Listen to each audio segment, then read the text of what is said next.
everyone, I am Rashmi Prabha and welcome to our channel Combine CS. From now onwards we are going to start a new series that is compiler design and ये बहुत users के request पे we are going to start this subject because this subject is very important for your GATE examinations, UGC NET examinations as well as जो भी अभी आपके recent exams देखे जा रहे हैं related to computer science and information technology कहीं ना कहीं compiler design they are asking 2 to 3 questions from this topic, correct? So this topic is very important. And apart from any competitive examinations, let me tell you one single point. In any university also this paper is very important because this is related with the theory of computation. तो अगर आपके syllabus में किसी भी university या किसी भी diploma college या engineering college में आपका theory of computation है, then you must be having compiler because both subjects are interrelated.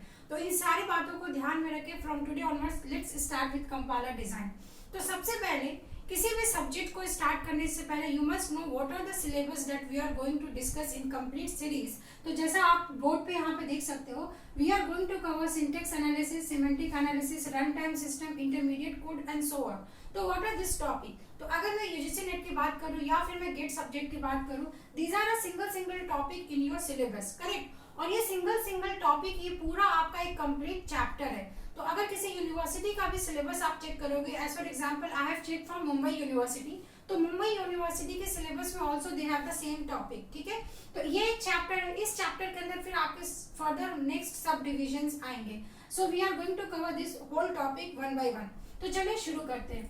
तो अगर मैं एग्जाम परस्पेक्टिव से बात करूं, from now onwards you will get 3 to 4 question from this compiler design. तो अगर गेट की बात करें, गेट में somehow they are asking difficult question, but I will not tell any question as a difficult because it just depend कि आपका preparation कैसा है, क्योंकि क्वेश्चन को वो थोड़ा सा ट्विस्ट करेंगे. तो अगर आपने किसी भी कॉन्सेप्ट को पढ़ा है then it will come to easy and moderate level. और अगर हम यूजीसी नेट की फोकस करें, because basically we are focusing on UGC NET, तो यूजीसी नेट की अगर हम बात करें तो they are asking very basic question from this compiler design. अगर आपने कहीं से कोई कॉन्सेप्ट भी पढ़ा है then also you can easily solve the question from this topic, ठीक है? इसके बाद syntax analysis. Let us discuss कि what are the things that we are going to cover in the upcoming video. Syntax analysis, तो एक single सी बात हम करेंगे, व्हाट इज कंपाइलर डिजाइन. तो एज यू ऑल नो कि whatever I am speaking in Hindi or English, correct? So this is a language, this is a mode of communication, what language I am using. Similarly, if you have to communicate with a computer system, how you are going to communicate? If you are pressing a keyboard, correct? या आप कोई अगर mouse को click कर रहे हो, then what you are doing? You are clicking an event, you are generating an event. तो वो event in computer system internally कैसे स्टोर होगा? In the form of computer system जो जिस लैंग्वेज को समझ रहा है. And what is the language that computer system analyses? It is machine level language, correct? It is machine level language जो एक मशीन समझेगा. सिंपल सी बात है, इसको याद करने की जरूरत नहीं है. एक लैंग्वेज जो ह्यूमन समझेगा that is known as human language, correct? And एक लैंग्वेज जो मशीन समझेगा that is known as machine language. Then इसके बीच में क्या होगा? इसके बीच में आपका एक इंटरफेस होगा, या यू कैन से इसके बीच में आपका एक कन्वर्टर होगा.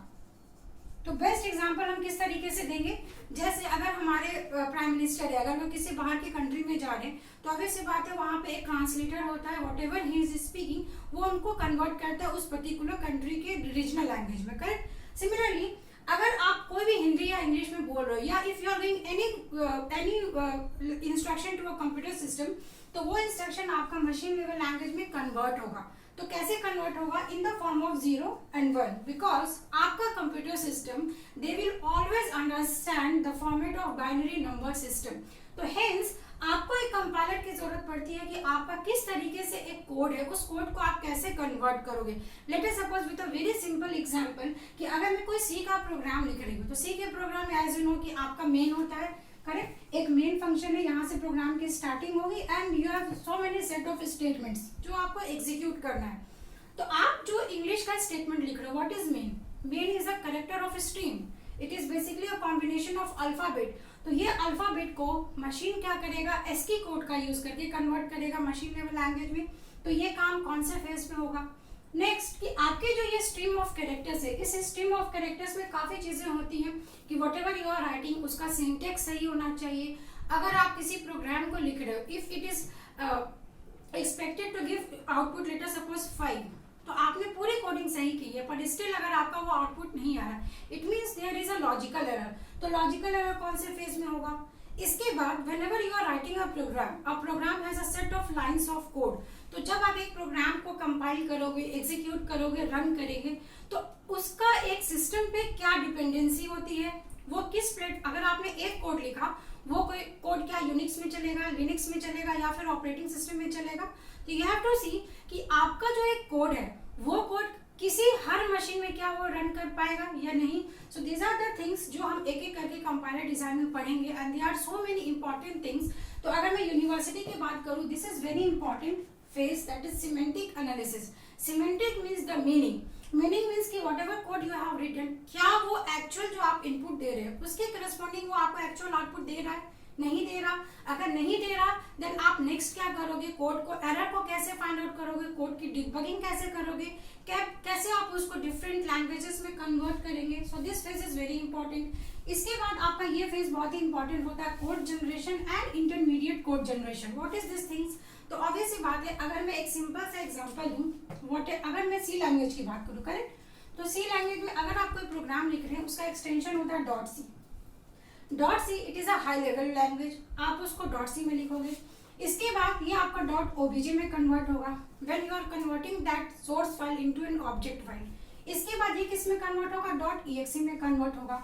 This is how a single program is converted into computer language by using any language, correct. बस यहाँ पे आपका एक्सटेंशन अलग होगा, अदरवाइज उसका execution each and every language में सेम होगा। So from next upcoming video, we are going to cover each and every phase in detail.